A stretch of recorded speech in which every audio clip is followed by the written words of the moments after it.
और आज सवाल पब्लिक का है और जवाब देने के लिए मेरे साथ जुड़ रहे हैं विवेक अग्निहोत्री। अब इन्हें आप फिल्म मेकर कहें या पॉलिटिकल एनालिस्ट कहें या बेबाकी से बात करने वाले एक भारतीय शख्स कहें, हमारे साथ जुड़ रहे हैं आज Vivek Agnihotri, the maker of Kashmir Files. Thank you Vivek Agnihotri ji, आप हमारे साथ जुड़ रहे हैं। और जब आपसे बात होती है तो शुरू करने का मुद्दा हमेशा आप समझिए कि इत्तेफाक है, कोइंसिडेंस है कि कश्मीर ही बन जाता है। आज ही कश्मीर पर बड़ा बयान आया है और कश्मीर के लीडर जो हैं महबूबा मुफ्ती जैसे, वो कह रहे हैं कि कुछ सरकार ऐसा करने जा रही है कि वोटिंग राइट्स उत्तर प्रदेश और बिहार वालों को कश्मीर में देने की कोशिश हो रही है। तो क्या इस देश में अब 2 पासपोर्ट लगेंगे? आप इस थॉट पर, इस मूव पर और महबूबा मुफ्ती जी के इस बयान पर क्या मानते हैं?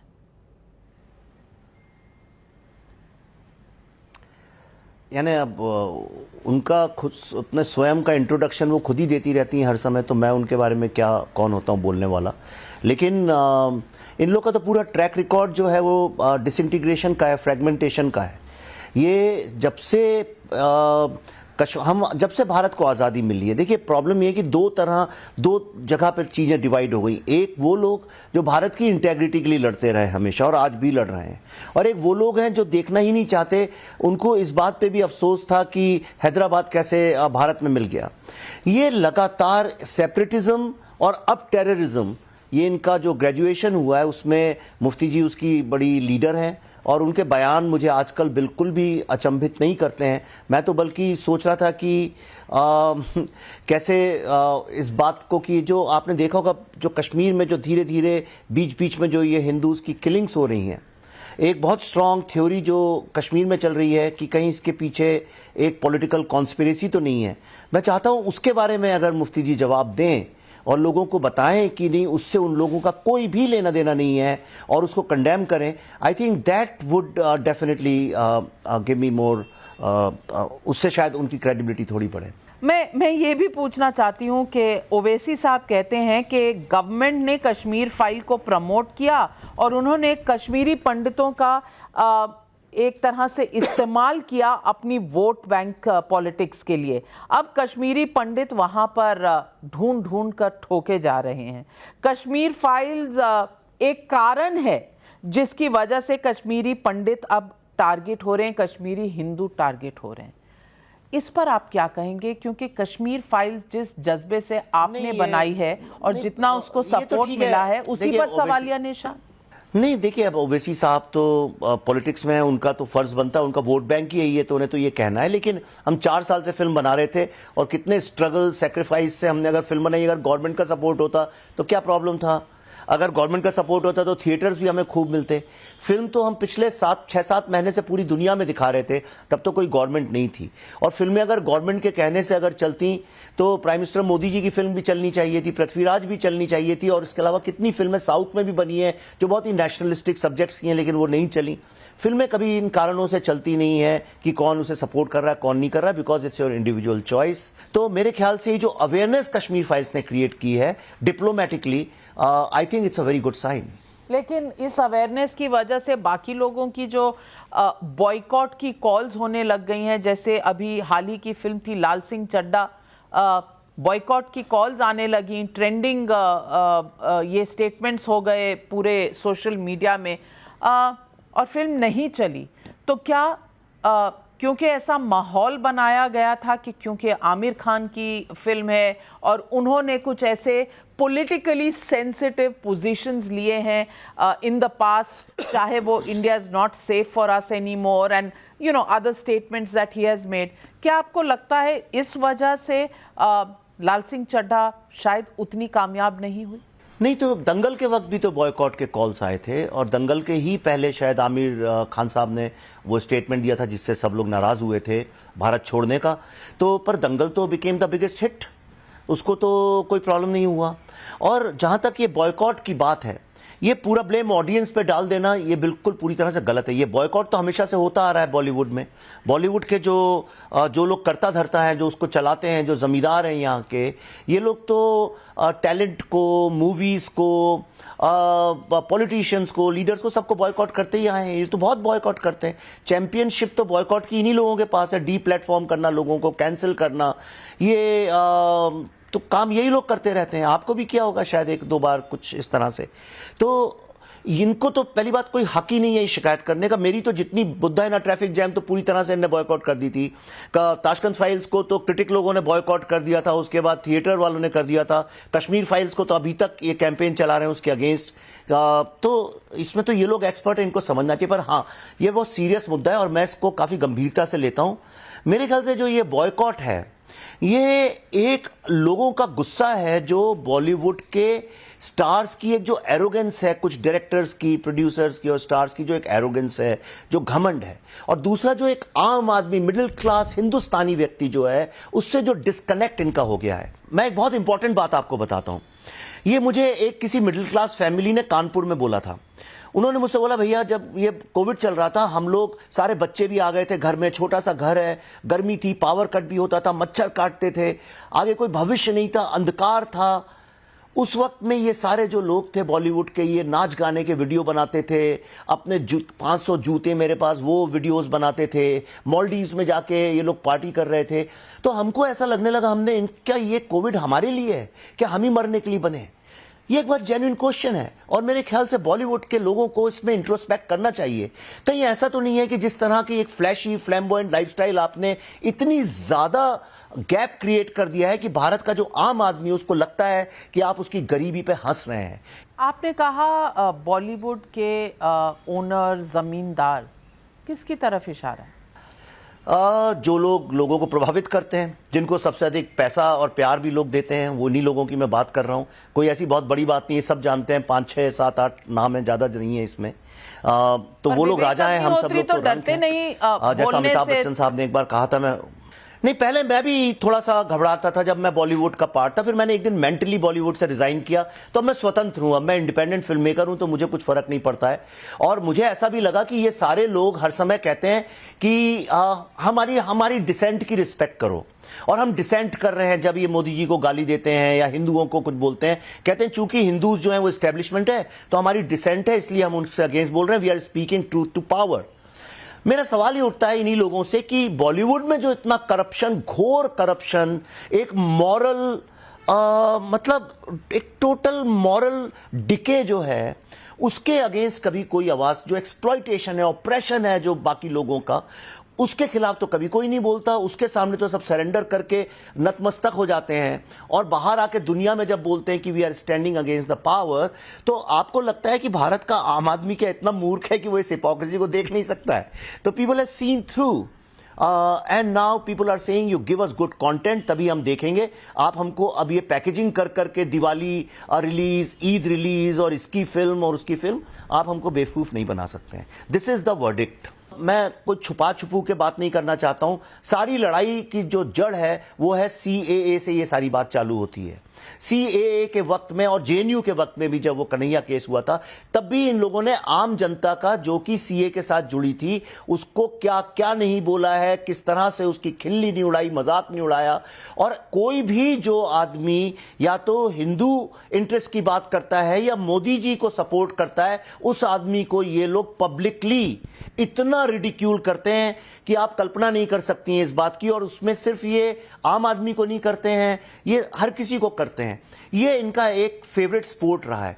लेकिन जब हिंदू हित की या भारत हित की बात आती है, या जब मोदी जी कोई अच्छा काम करते हैं, जैसे वैक्सीन के बारे में, ये वैक्सीन कैसे हमने क्रिएट की, चूंकि मैं उसमें रिसर्च कर रहा हूं इसलिए मैं थोड़ा सा अथॉरिटी से कह सकता हूं, जिस दिन लोगों को ये कहानी पता चल जाएगी कि ये वैक्सीन वर्ल्ड में फास्टेस्ट टाइम में, कम से कम पैसे में और सबसे ज्यादा इफेक्टिव कैसे बनी, और किस तरह से भारत की फोर्सेस, जिनमें कई बॉलीवुड के लोग भी इन्वॉल्व थे, किस तरह से बाहर की वैक्सीन की लॉबिंग इंडिया में करके उसको सैबोटाज कर रहे थे, मैं आप आश्चर्यचकित रह जाएंगी। All credit goes to our scientist number 1 and the leadership of Modi ji. एक शब्द इन लोगों ने नहीं बोला, किसी ने उसकी तारीफ नहीं करी। इनकी ये सब 3-3, 4-4 वैक्सीन लगा के ये लोग अपने घर में शूटिंग कर रहे हैं, आज खुश हैं, पर कभी किसी ने पब्लिकली इस बात को एक्नॉलेज नहीं किया।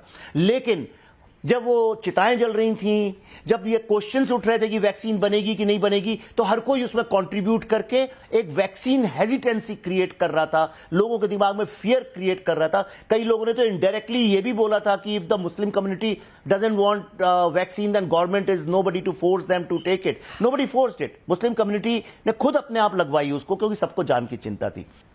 विवेक अग्निहोत्री जी, सवाल सीधा है, क्या ये देश हिंदू मुसलमान में बंटा हुआ था या बांटा जा रहा है?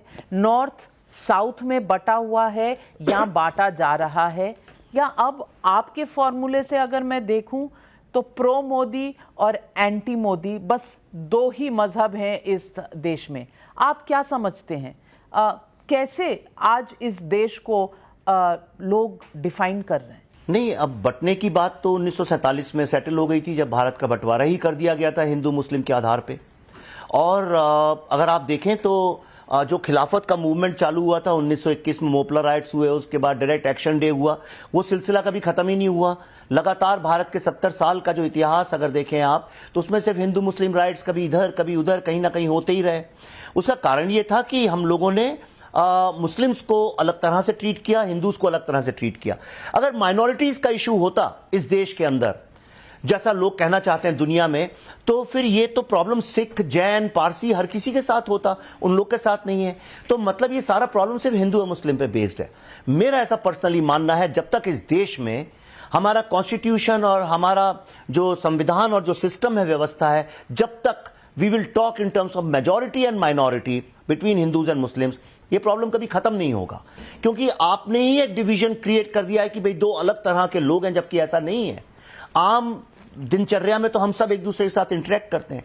आई थिंक जहां पे 15 से 18, 20 करोड़, आई don't know what's the exact number now, इतनी पॉपुलेशन है, उन सबके लिए एक ही कायदा कानून, सब कुछ एक ही होना चाहिए। ऐसा थोड़ी है कि आप एक को अपीज करें, दूसरे की बैशिंग करें।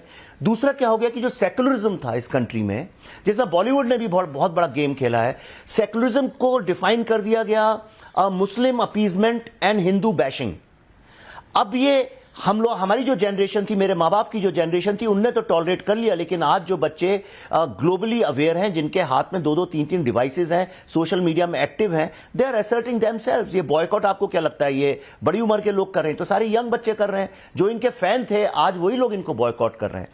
विवेक Agnihotri ji, I want to ask you, आप कह रहे हैं कि डिविजन्स नहीं है, तो ये बॉलीवुड वर्सेस साउथ है, this is part of a conversation, इस तरह की बातें चल रही हैं। और अभी आपके कॉलीग हैं फिल्म इंडस्ट्री से, अनुराग कश्यप जी, जिन्होंने कहा है कि इस बार ऑस्कर में एंट्रीज होगी, पर मैं उम्मीद करता हूं आरआरआर जाए ऑस्कर्स में, कश्मीर फाइल्स ना चली जाए।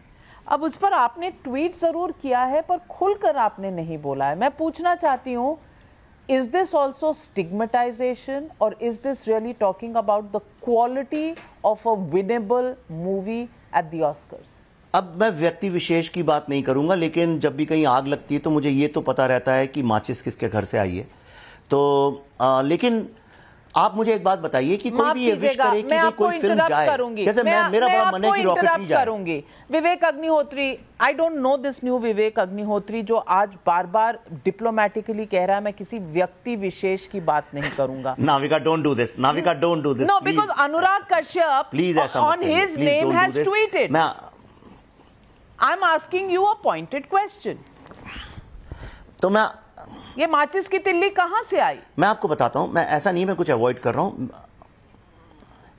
ये माचिस की तीली बहुत दिनों से एक्चुअली आग जला रही थी, लोगों ने अभी नोटिस किया है।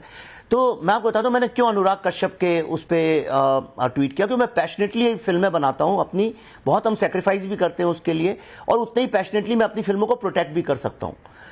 देखिए, मैं चाहता हूं जैसे रॉकेटरी जाए उसमें, पर इसका मतलब ये थोड़ी है कि मैं ये बोलने लगूं कि दूसरी फिल्म नहीं जानी चाहिए। क्यों नहीं जानी चाहिए? अच्छा, मैं कश्यप साहब से ही जानना चाहता हूं, कश्मीर फाइल्स क्यों नहीं जानना चाहिए? क्या आपको लगता है वो जाएगी तो लोगों को पता चल जाएगा कि हिंदू भी विक्टिम होता है? कश्मीर का जो झूठा नैरेटिव आपने इतने सालों से क्रिएट किया था, क्या वो स्टैब्लिश हो जाएगा? आपका झूठ एक्सपोज हो जाएगा?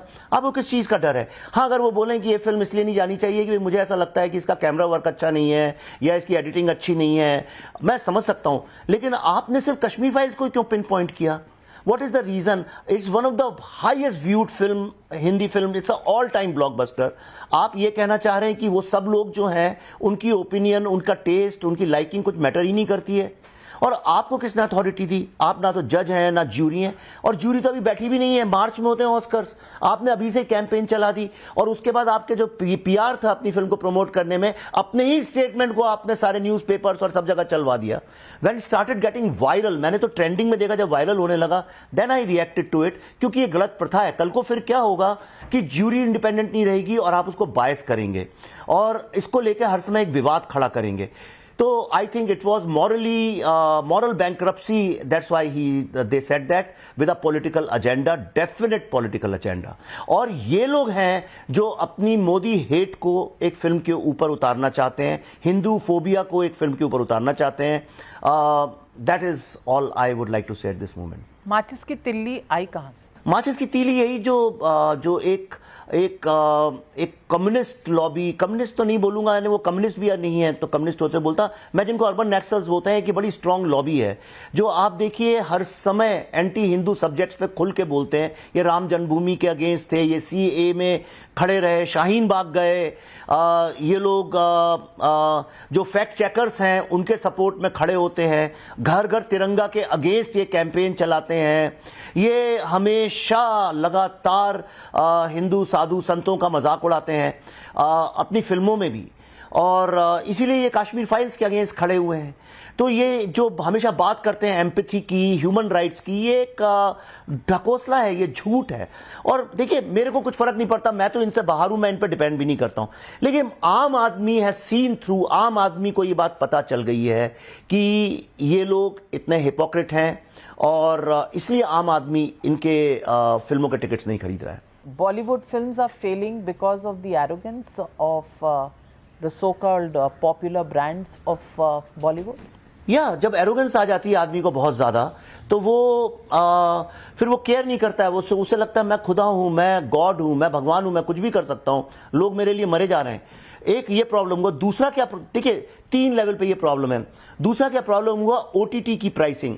जो ये फॉरेन की जो अमेरिकन कंपनीज आई, इनने ओटीटी में इतना ज्यादा पैसा स्टार बेस्ड फिल्म्स को देना चालू कर दिया, और जो ब्रांड्स थे उनने इतना ज्यादा कि ये 4-5 साल में एक फिल्म करते हैं, बाकी time they earn millions of rupees from these things. तो इनको ये लगा कि अरे थिएटर हु केयर्स, मैं पीआर में और मार्केटिंग में बहुत पैसा खर्च करता हूं, लोग तो मैं भगवान हूं, आएंगे ही देखने, और ओटीटी से तो मैं सेफ हो जाता हूं और ब्रांडिंग से मुझे पैसा मिलता ही है। तो जब भी आप क्रिकेट हो चाहे फिल्म्स हो, आप देखिए जब आदमी अपना जो कोर बिजनेस है उसकी सिंसेरिटी को छोड़ के किसी और चीज में ध्यान देता है, तो उसके जो ग्राहक होते हैं वो भी सतर्क हो जाते हैं। But I want to ask you, many people may point a finger at you and also say कि आपको आज के दौर में कुछ गलत नजर ही नहीं आता, तो शायद आप फेक हैं, आपको फैक्ट चेक करने की जरूरत है। ये क्रिटिक्स जो आपके बारे में बोलेंगे, क्यों वो कहेंगे नहीं है कि क्या आप बिल्कुल, आपको आज के इंडिया में कुछ भी गलत नहीं नजर आता, तब आप उनको क्या जवाब दें? नहीं, इंडिया में बहुत सारी गलतियां, ऐसा नहीं, मैं तो हमेशा बोलता हूं इंडिया का सबसे बड़ा प्रॉब्लम है एफिशिएंसी, इंडिया का प्रॉब्लम प्रोडक्टिविटी, इंडिया का प्रॉब्लम है एक professionalism towards work and all. मैं इस पे बहुत लेक्चर्स देता हूं, बड़े यूट्यूब में मेरे पढ़े, मैं लेकिन फोकस अलग चीज में करता हूं। मैंने अपने लिए कुछ चीजें, yes sir, of course, but मैंने ये कई बार बोला और मैं फिर से बोल रहा हूं, मैं मोदी जी को सपोर्ट करता हूं, और I like his leadership and I am very confident of his leadership. और मैंने जब 2019 में भी शायद आप क्या कहीं मैंने बोला भी था कि अगले 5 साल I will follow mister Modi and I will contribute, I will support in his mission and I will contribute to doing that. तो मेरा तो एजेंडा एकदम क्लियर है, मेरे में कोई हिपोक्रेसी नहीं है। Well, so at least we are getting the semantics right.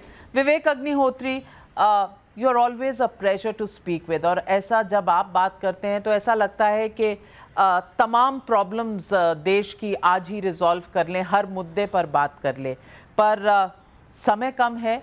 लेकिन कहना चाहूँगी कि आप जब दिल से बोलते हैं तो अच्छा बोलते हैं, जब नाम लेने से थोड़ा डिप्लोमेटिक हो जाते हैं तो शायद पब्लिक आपसे सवाल पूछने लगेगी।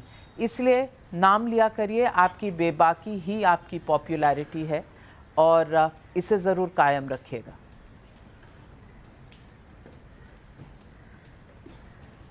Thank you very much Navika ji, thank you.